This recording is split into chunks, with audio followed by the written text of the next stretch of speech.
Hello YouTube. 2 videos in 2 days. I don't even know the last time I done that.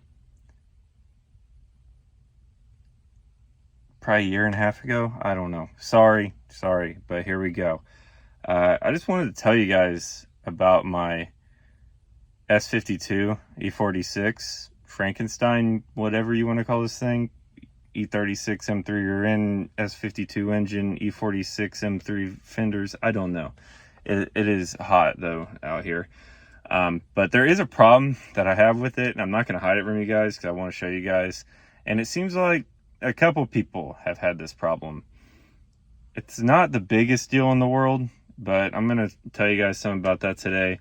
It's not the craziest thing in the world, but it definitely is my biggest fear when it comes to turboing these cars, besides cracking the head. That is probably number one. That is number one on the list.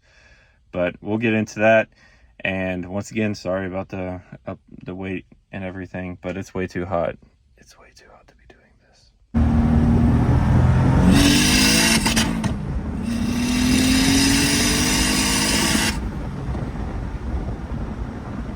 Well, today's the day I tell you the worst part about this S52 in this coupe.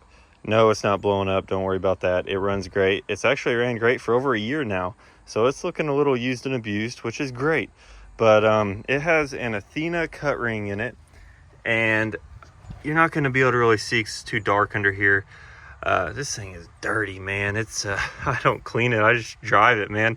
But it's leaking oil and coolant down the block, but it's not mixing and it's not pressurizing the cooling system. No coolant in the oil, no oil in the coolant. So I've kind of dealt with it.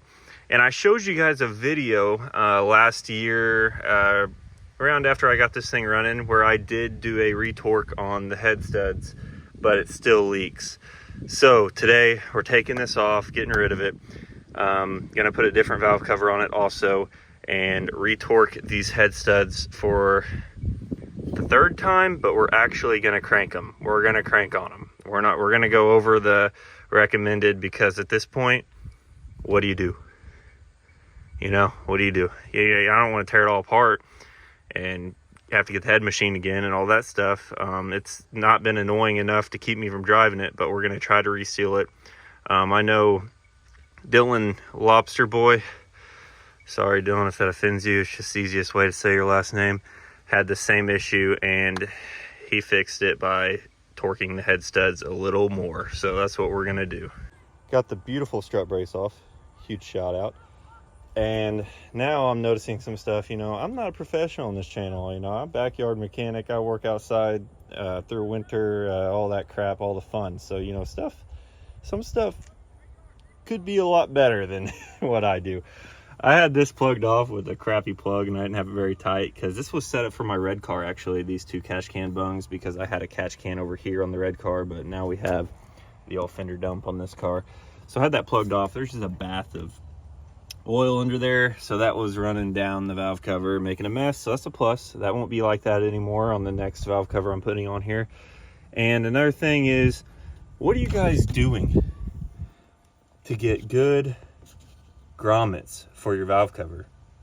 Because I buy OEM ones, and that always happens. And I use a torque wrench. I actually use a torque wrench on my valve covers because I'm tired of always having leaky valve covers. This is supposed to be your fix. So just curious, put that down in the comments. That might be a noob question, but it's just like, never fails. After a year, your grommets are dry rotted.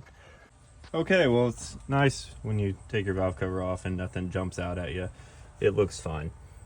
I figured it'd be pretty clean. Yet these trays are kind of gold because I've had these ZHP cams and trays in, like, this might be the 5th or 6th engine now, and I really need to do an oil change on it. It's looking dark.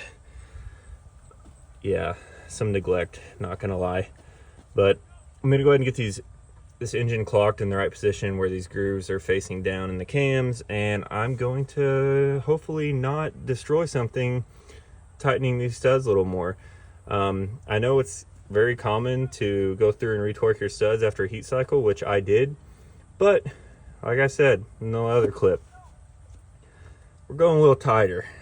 I'm gonna go through here and do 85 foot-pounds first, where they should be, where I put them last time. It's recommended 75, but I'm pretty sure that, I don't know, I've heard that's been updated by ARP actually too, from 75 to 85. So I have these at 85. I'm gonna go through, check them at 85, and then if some of them seem really loose, might rock it, but might go to 86 or 7, probably 87 on them, and hope for the best. Okay, well, I torqued them to 87 foot-pounds. Recommended, like I said, was like 75 from ARP, old news, and now they say 85, so you usually go to 85 on these. Some of these weren't even 85. I think this one here, like 6, and another one up here, they're actually pretty loose, and they weren't loose because there's thread problems and stuff like that. It's just, I think I personally tightened these too early when I went to do a retorque on them. I don't think I let the heat cycle, you know, get hot enough. I was just really worried about it and let the car run up the temp and then did it. But really, I think it needed a little bit more time on it before I did that. So that makes me feel really good. They all passed with flying colors. Iron block all day long. M54 would have probably pulled 2 threads and this engine would have been junk. Sorry, guys, with M54s, but it's sad truth. That's why I don't run them anymore. But feeling good about this. Gonna show you guys the valve cover and get it on. Here's the Amazon valve cover I'll be using. You see these everywhere. A few things to check. Make sure that hole is there and there's not a blank in there. I'll show you guys what I'm talking about. You can see light all the way through there. Sometimes they forget to knock that blank out. And guess what? You're gonna have a good time when you install this and you don't have a breather on your engine. I put a fitting there, like a bulkhead fitting with a nut on the bottom for a -10 breather here, because this breather might be enough, but really you kind of need 2 to be safe. So I'll have a -10 hose on here. I went really easy just with the push lock fittings, nothing super fancy, it's just a breather. And I pulled out this tray that sits in here on all these little nubs for your coil packs, because I'll be I'll be using the tray for the B58 coil packs. I'll show you guys that here in a little bit. Another thing real quick about these valve covers, they come with the rubber grommets and valve cover gaskets. Terrible, don't use them. I got a new L-ring valve cover gasket here and some OEM grommets for it, for all the hardware. When I was putting this video together, I realized I had forgot something. I didn't show you guys the brackets, these Tuner Tech brackets right here, so I'm going to throw this in the video. I have a whole video about this coil pack conversion, and also I ended up running a catch can down here inside the radiator support area so it looks cleaner, and I have a catch can to try to prevent oil going all down underneath my car, because I usually vent to the atmosphere. So I do apologize, I forgot to show that, but I do have an entire video on this coil pack conversion. Okay, I think it's time to start this car for the first time on these B58 coil packs. I've had them on this car before, just technically not this engine and not this exact setup. I just flashed, it's windy out here of course. You know it's a good video when you hear the key in the ignition beep on the E46, it's great. Just flashed it using Minecraft, no just kidding, B-Racing tuning. Jules just hit me up with a tune for this, first time. It's cold, this is legit. We'll see how it does here. He sent me one real quick too, so we'll see. It's been a year since he's tuned this car now, so I'm surprised he was able to even find my last tune on this car with all the other cars he's tuning.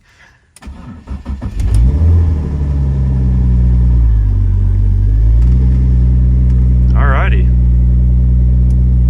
Well, that was excellent. I probably need to get a couple logs. It's been a while anyways, and I think the tune could be a bit better than it was that I've been driving on for a year, but it was definitely dialed enough to where I didn't worry about it. Honestly, I haven't tuned E46s for a while now. When I say tuned, I'm not riding the tunes I did in high school. Those were some banger tunes, I'm not gonna lie to you. I mean, those were some, we're talking melt your bumper tunes off of some random websites on the internet. But No, I haven't had Joel send me anything in a while. I haven't even had the laptop out. Haven't even hooked all this up. I'm just glad it all works well. Thank God for his flasher, because a lot of the other flashers, after a while, I always have to put a new key on there, the key codes and all that crap. But works great. This thing is idling right now at 14.7, and it's already starting to come down off a high idle. So that is excellent. I need to go drive this thing, give it some revs, maybe just some cold revs. We're not going to go to redline, nothing stupid here.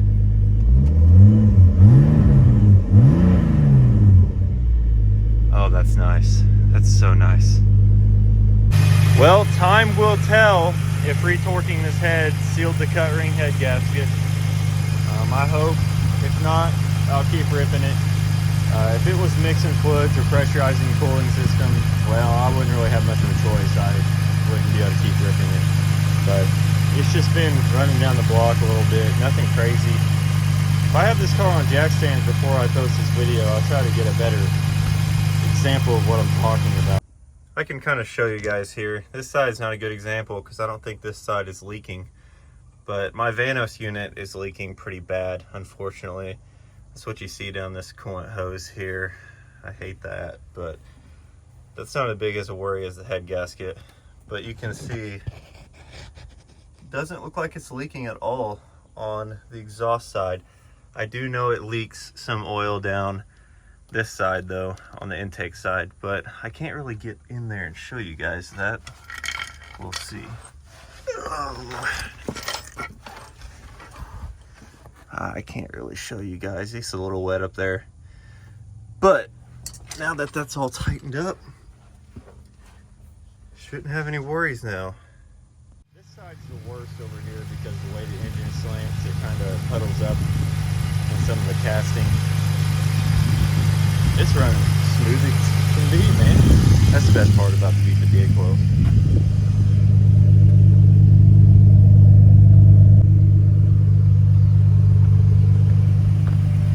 Ignore the 7 Series territory marks. It's leaving everywhere.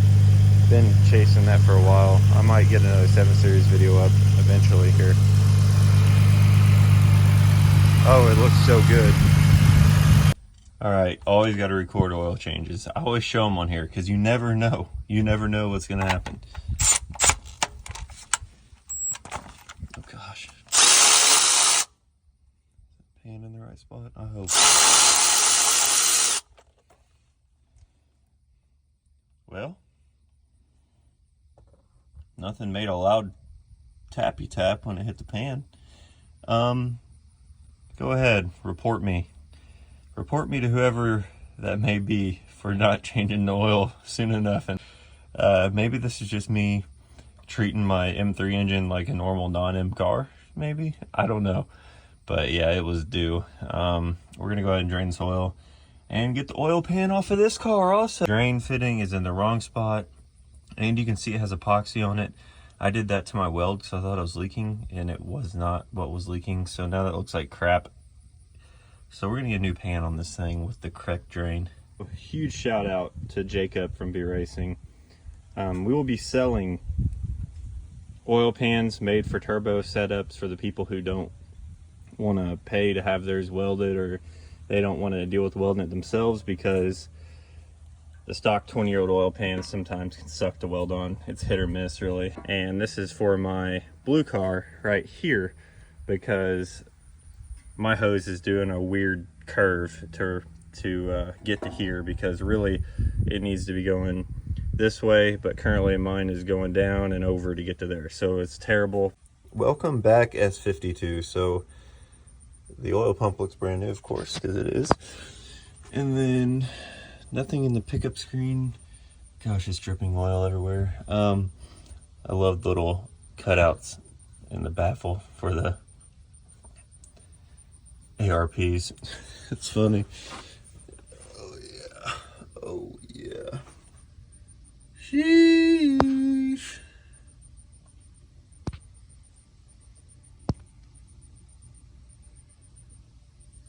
Well, nothing weird came out. I'm gonna pull an oil pan out from under the car here and look in it. Bad news, oil pan gasket didn't survive, so I can't just RTV it, and I don't have one. Ignore all the noise in the background. But that's the drop right there. But it kinks right at the top of where it goes into the fitting on the oil pan. I've rotated it and done everything I could because that fitting goes all the way out to here. I don't know if it really matters since the kink is at the very start of the fitting on the top, because it's still gonna flow into the fitting the same, but the drop is really good.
Thanks for watching, guys. I know I only had a short video of me actually driving the car, but B58 coil packs, 100%. Do it. Also, just do the new oil pan, because that was one of the best things I've done. My oil drain was a mess. Everything was a mess. Thank you, Jacob Rogers. I can't shout him out enough. He makes great parts. Oil pan is 100% now. Turbo drain doesn't leak everywhere. And when it comes to the head gasket thing, it's way better than it was. Let's put it at that. I'm gonna have to drive it a lot more to know exactly on that.